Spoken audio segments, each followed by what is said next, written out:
Voilà, nous sommes arrivés à moins 15 mètres de profondeur et on trouve des racines en grand nombre, ici très ramifiées derrière la vitre. Il y en a même à côté. Donc moins 15 mètres, si on rajoute les 25 mètres de la hauteur de l'arbre, ça nous place ces racines à 40 mètres de la cime des arbres. Nous, ça nous a complètement surpris, on ne s'attendait pas à avoir des racines aussi profondes. Les racines profondes subissent de fortes pressions.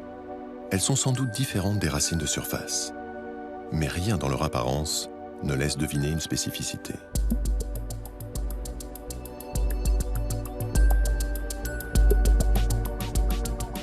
Si extérieurement aucune différence n'est visible, celle-ci se trouve peut-être dans leur structure interne.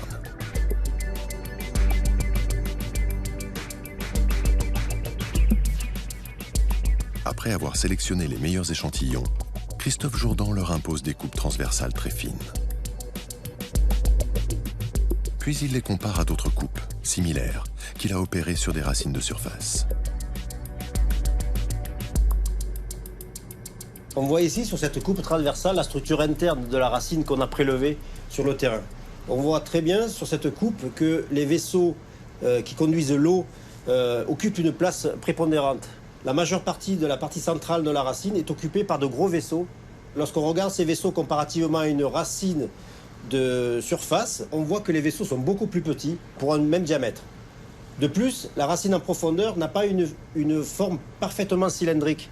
On voit que cette racine est contrainte par le sol, par la pression exercée par le sol. Pour pousser, cette racine a dû se déformer. Ces racines, avec cette structure particulière, permettent aux arbres d'aller chercher de l'eau en grande profondeur. C'est très utile, notamment en saison sèche, et ça nous ouvre des perspectives très intéressantes, notamment dans le cadre des changements climatiques. Une des stratégies développées par certaines plantes ou certaines espèces d'arbres pour accroître leurs chances de survie consiste donc à envoyer des racines spécialisées dans la conduction de l'eau le plus profondément possible.